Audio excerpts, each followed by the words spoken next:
नमस्कार, आप देख रहे हैं वीके न्यूज। मैं हूं दिवाकर विक्रम सिंह। वैश्विक राजनीति में दो ऐसे पंथ हैं जिस पर अक्सर चर्चा होती है और राजनीति उसी आधार पर दिशा लेती हुई आगे बढ़ती है,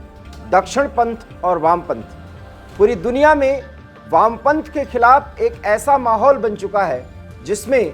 दक्षिण पंथियों की चांदी ही चांदी हो रही है। और इसके लिए अगर आप सोच रहे होंगे कि सिर्फ एशिया महाद्वीप ही प्रायोरिटी पर है यहाँ की जनता के लिए, तो आप ये सोचना बंद कर दीजिए, क्योंकि दक्षिण अमेरिकन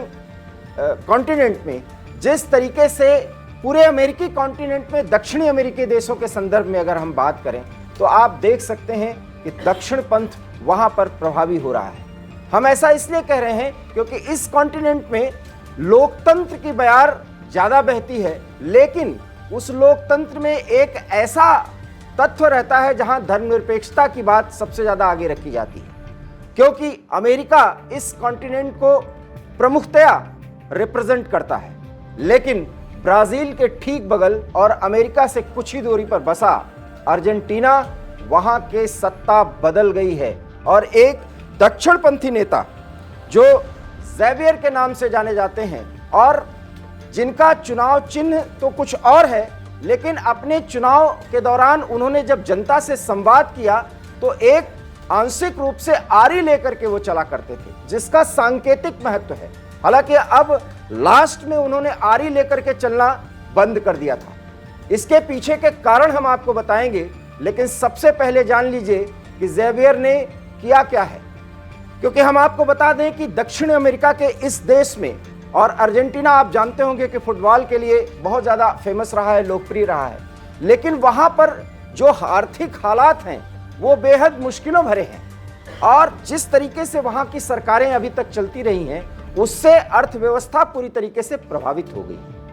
वामपंथियों का भी एक प्रभाव रहा है और विशेष करके चीन का कुछ वर्चस्व यहाँ भी दिखा है, इस कॉन्टिनेंट में भी। इसलिए अर्जेंटीना के ये जो नए राष्ट्रपति जो चुने गए हैं, ज़ेवियर माइली,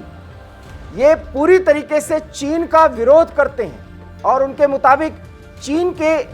लाल झंडे के नीचे जिस तरीके से लोकतांत्रिक तौर तरीका दिखाने की कोशिश की जाती है और पूंजीवाद को आगे बढ़ाया जाता है, अब अर्जेंटीना ऐसा नहीं करेगा, क्योंकि अर्जेंटीना में कटौती की ज़रूरत है और कुछ ऐसे मुद्दे हैं जैसे सेक्स को लेकर के वहाँ पर ये जो माइली चुने गए हैं, ज़ेवियर माइली, इनके अपने अलग विचार हैं और इसमें राष्ट्रवाद की भावना जो है वो सर्वप्रमुख है। आपको पता ही है कि यूरोप में भी इस तरह का परिवर्तन का एक नया दौर चला है। जिस तरह से इटली में परिवर्तन हुआ और इटली की जो प्रधानमंत्री हैं वो किस तरीके से प्रधानमंत्री नरेंद्र मोदी की तरह पूरे विश्व में लोकतंत्र की बात तो करते हैं, लेकिन राष्ट्रवाद उसमें प्रमुख मुद्दा होता है। और अब ये अमेरिका के आसपास बसे हुए देशों में भी राष्ट्रवाद की वो बात सामने आ रही है जिस तरह की बात मेलोनी करती हैं, इटली के प्रधानमंत्री, भारत के प्रधानमंत्री नरेंद्र मोदी करते हैं। एशिया के कई देशों में राष्ट्रवाद पूरी तरीके से मुखर होकर के सामने आ रहा है और अब अर्जेंटीना में भी जो परिवर्तन हुआ है वहाँ पर ये बात सामने आई है जिसमें ज़ेवियर की जीत हुई है। 56% वोट उन्हें मिले हैं और उनके जो विरोधी रहे हैं 44%, उनका नाम है सर्जिया मासा, उनको 44% वोट मिले हैं। तो 56% वोट पा करके अब वो राष्ट्रपति बनने जा रहे हैं और राष्ट्रपति बनने के बाद उनकी पहली जो घोषणा उन्होंने की है कि अर्जेंटीना में बहुत खुलेपन को छूट नहीं दी जाएगी, क्योंकि राष्ट्रवाद को प्रभावी बनाया जाएगा और जिस तरीके से अर्जेंटीना की अर्थव्यवस्था में चीन का दखल बढ़ा है उसको खत्म करने के लिए पूरी तरीके से वो कड़े फैसले लेंगे और राष्ट्रवाद को आगे बढ़ाते हुए अमेरिकन कॉन्टिनेंट में, या आप कह सकते हैं दक्षिण अमेरिकी देशों में, अर्जेंटीना के राष्ट्रीय मानकों को आगे किया जाएगा। और इसके लिए उन्होंने कई घोषणाएं की हैं। अब देखना यह होगा कि राष्ट्रपति बन जाने के बाद वो क्या इस तरह के फैसले लेते हैं। ये बहुत महत्वपूर्ण होगा, क्योंकि अगर अमेरिका में और अमेरिका के आसपास के देशों में भी राष्ट्रवाद की लहर प्रभावी हो गई तो फिर चीन के सामने एक बड़ी चुनौती खड़ी हो जाएगी।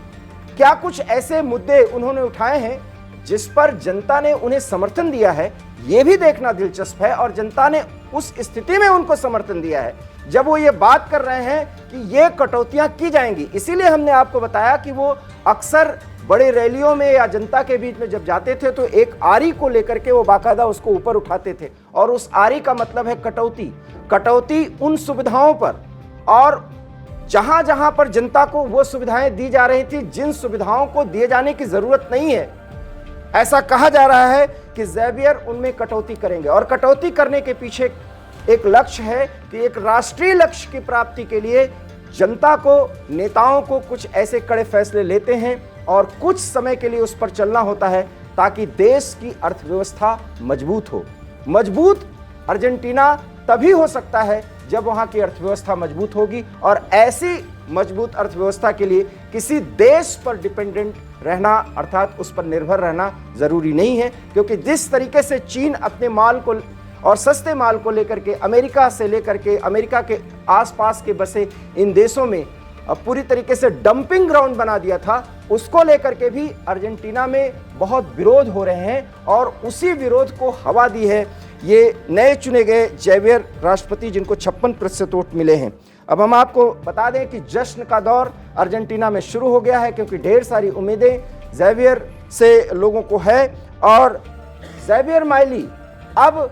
जो वायदे जनता से किए हैं, क्या उन वायदों पर वो खरा उतरेंगे, ये भी देखना दिलचस्प होगा। बहरहाल ब्राजील के राष्ट्रपति, और जो दक्षिण अमेरिकी सब कॉन्टिनेंट में बहुत लोकप्रिय हैं, लुला डी सिल्वा, आप जानते होंगे कि भारत भी आए थे वो G20 शिखर सम्मेलन में, उन्होंने भी बहुत ज़्यादा उनको समर्थन दिया है और धन्यवाद ज्ञापित किया है अर्जेंटीना की जनता को। मायने और मतलब साफ हैं कि दक्षिण पंथ की हवा और बयार अब पूरे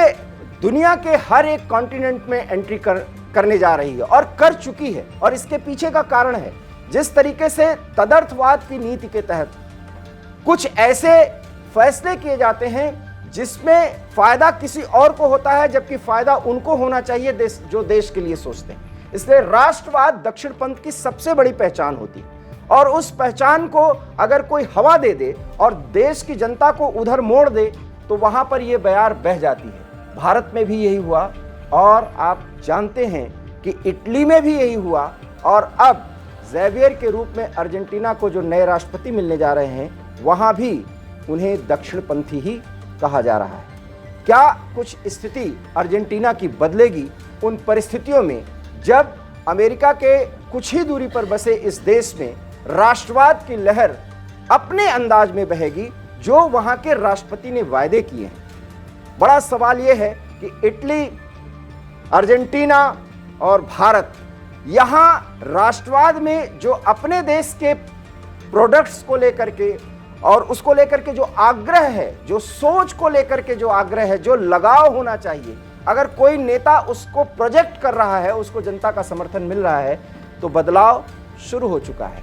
जबकि वामपंथ में पूरी दुनिया को तो अपना भाई माना जाता है, लेकिन चीन ने वामपंथ में